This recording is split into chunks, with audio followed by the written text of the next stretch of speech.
SIR form নিয়ে সাধারণ মানুষের আতঙ্কের মাঝেই নজর কেড়েছে এক ব্যতিক্রমী উদ্যোগ।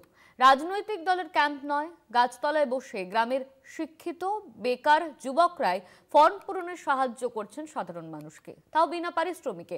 সঙ্গে রয়েছেন এলাকার এক শিক্ষকও। এই ছবি কাটোয়ার খায়েরকাটার গ্রামের। এসআইআর প্রক্রিয়ায় ভুল হলে ভবিষ্যতে সমস্যা হতে পারে, এই ভয় দূর করতেই তাদের এই স্বেচ্ছাসেবী উদ্যোগ। চন্দন সেনগুপ্তর প্রতিবেদন। রাজ্যে এসআইআর প্রক্রিয়া চালু হয়ে গেছে।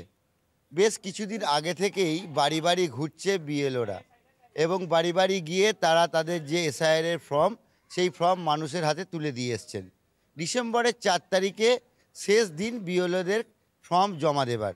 কোশিগ্রাম গ্রাম পঞ্চায়েতের খায়েরহাটের এক মাস্টারমশাই, প্রধান শিক্ষক এই গ্রামেরই প্রাইমারি স্কুলের, তিনি নিজের উদ্যোগে তার যে ছাত্র রয়েছে সেই ছাত্রদের নিয়ে একটি ক্যাম্প করেছেন।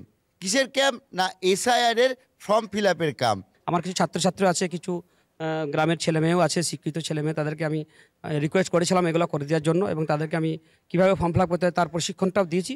তারা মানুষের হেল্প করতে সহযোগিতা করছে। আমাদের গ্রামেরই মাস্টারমশাই, উনি ওনার ছাত্রদের নিয়ে উদ্যোগ করে আজকে এক সপ্তাহ থেকে এই ফর্ম ফিল আপ করছে। শুধু আমার গ্রামে নয়, আরও 4-5টা গ্রামের লোকজনও এসে ভিড়ভাট্টা করে ফর্ম ফিল আপ করে নিয়ে যাচ্ছে। আমাদেরকে মাস্টারমশাই প্রথম গাইড করে দিয়েছেন আমাদেরকে যে কীভাবে ফর্ম করতে হবে 2-3 দিন ধরে। তারপর আমরা নিজেরা দেখে ডকুমেন্ট নিয়ে আসছে, মানুষ তাদের ডকুমেন্ট দেখে চেক করে দিচ্ছি ফর্ম ফিল আপ। কাটোয়ার খায়েরহাট থেকে ক্যামেরায় অর্পণের সঙ্গে চন্দন সেনগুপ্ত, কলকাতা টিভি।